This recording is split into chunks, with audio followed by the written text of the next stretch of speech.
So, tara na po. Pasok na po tayo sa kanila. Bagong house, Katas TVC. Yay! Wow! Amazing si Lord! Grabe! Ang gaganda ng bahay talaga. Grabe si Lord! Yeah! Ang ganda ng set mo, Mars. Grabe, perfect. Grabe talaga si Lord. Ganda.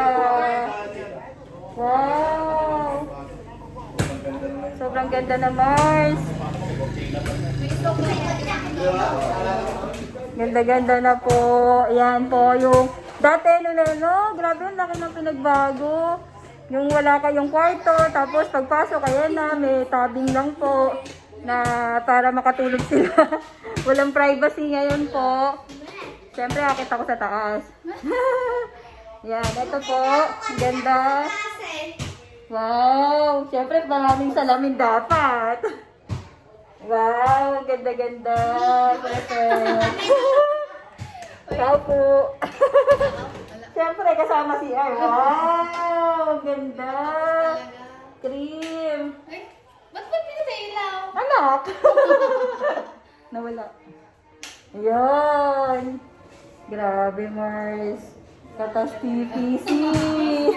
Ang ganda-ganda, pati yung kanilang kitchen. Diba? Grabe, ganyan po talaga pag nag-obey kay Lord. Diba? Pag inuna mo si Lord, kasi isa na po si Coach Mars na Christian, kasama po namin siya sa Binyal at Victory Church. Grabe. Blessing ka ba to? I-dedicate na natin ngayon. Ayun, so, direct ko po silang mag-asawa. Dati po siyang negative, pero siya po yung humataw. At kasama na po siya sa top earner this year. Galing. Congratulations, Mars. Siyempre, akit ako. Wala muna natin to. Oh, tuwan-tuwa na naman si Kate. May kalaro na naman siya. Siyempre, aakit kami sa kanilang second floor. Wow! Hoy, dahan-dahan kayo ah. Kay liwanag ng buhay. Ay, wow! Tatlong kwarto? Ang laki, Mars! Mga ano yung storage po, Mars? Parang lumaki to. Ang galing ah. Wow! Kuya! Ang galing-galing. Kay Jan. Lagyan na lang ng cabinet, no? Ang laki. Oh, may ganito pa siya. May hallway. Ang laki ah. Pwede kayo dito matulog. Ang laki yata. Ano nangyari yun? Next, ang dami yung diba, sa terrace. Wow! Nakabuo na pala. Nakabuo na pala siya. Wow, laki ng master bedroom. Ang dami pang kulang. Hindi, at least konti na lang. Wow! Galing naman ni Zairi! Ayun. So, ano po yung ma-advise mo, Mars Myra, sa mga tipician? Yan. Ayan, ganda oh. Ganda nung ano oh. Sige, Mars. Dito ka.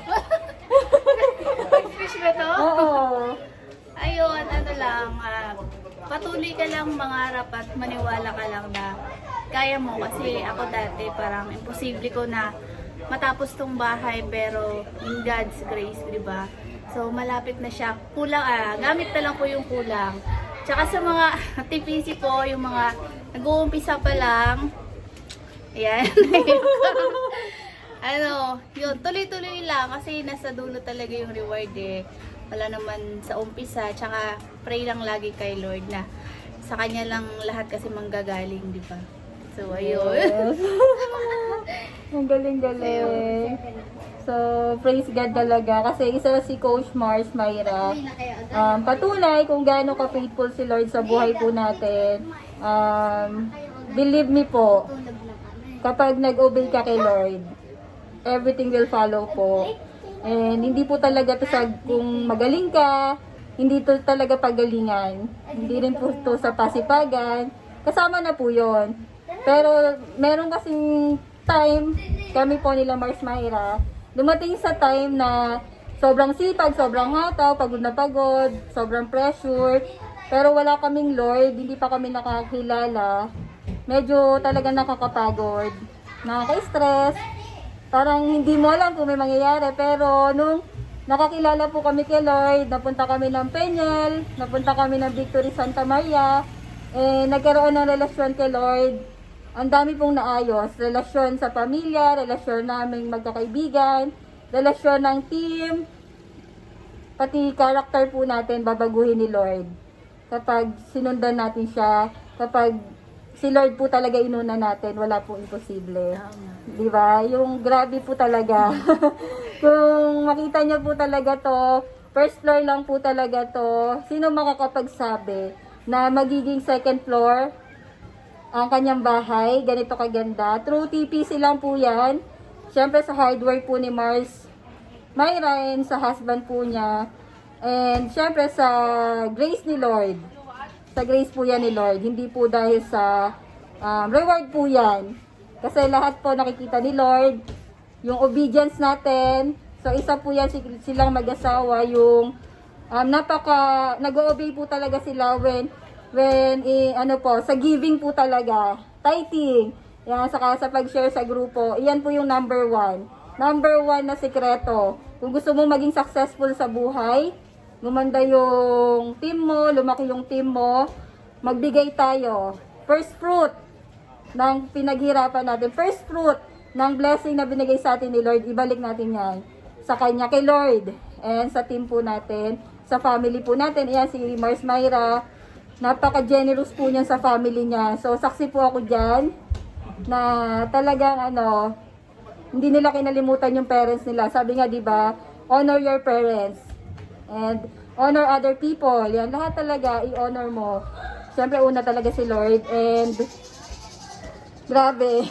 Ako yung pinakamasaya, siyempre. And naniniwala po ako, hindi lang po ito yung first house nila talaga. Nakita po namin. Magkakaroon sila ng second house, third house, fourth house, maraming sasakyan. Lalaki pa yung team nila, bonggang-bongga. Kasi isa si Mars Myra and Kozoiri, na inspirasyon na ngayon ng buong team, Achievers. So, siya po yung founder ng Fortified Achievers. Di ba? So, congratulations Mars Myra. Sobrang laki ni Lord talaga. Siyempre, walang ganito kung hindi ka rin po namin nakilala. Yun. Ganon kasi si Lord. Yung pala yung purpose ni Lord, bakit dati tinatarayan ko siya, tapos ito pala yung purpose na magkaka-partner kami kasi may gagawin pala si Lord sa buhay namin. Yes. Nakaplano kasi yan eh. Baga nakaplano na kay Lord yung mga mangyayari.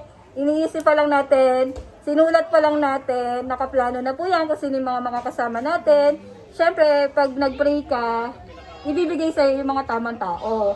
Kapag kay Lord ka talaga sumunod, mga tamang tao, yung makakasama mo, na ipupush ka talaga sa pangarap mo. Diba? So, grabe po. Ang laki talaga ng Lord natin. And hindi pa talaga tapos si Lord sa buhay natin. Siya talaga, pag siya ang kumilos, walang imposible. You cannot outgive God talaga, and grabe. Amazing talaga si Lord. Surprise! Surprise visit po talaga. Kala ko ipaprank lang ngayon. Oo, kala mo prank na. Yan. So, congratulations, Mars.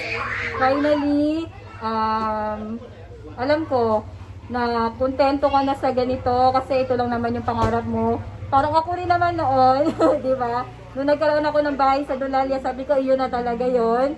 So, plan ko rin noon, ipa-extend lang din na ganito. Pero, hindi mo talaga masusukat yung kayang ibigay ni Lord sa buhay natin. Diba? Huwag nating limitahan yon. Basta patuloy lang tayong gumawa ng mabuti sa kapwa natin. Patuloy lang tayo mag-obey kay Lord. Patuloy lang tayo sa pagbabasa ng Bible. Patuloy lang po tayo na mag-share ng blessing.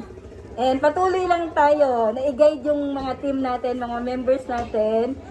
Sacrifice po talaga para sa team. And yun. With that, syempre, abangan po natin yung finishing ng kanilang bahay.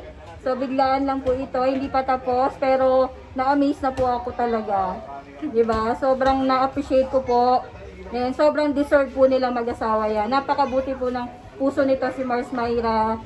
Talagang thumbs up. Yan. Bye-bye po, and kayo na po ang susunod. Nare-rewardan ni Lord. Yes. Okay, so tuloy-tuloy lang po kahit mabagal. Basta wag lang po tayong manlalamang ng kapwa natin. Bye-bye po, and God bless us all.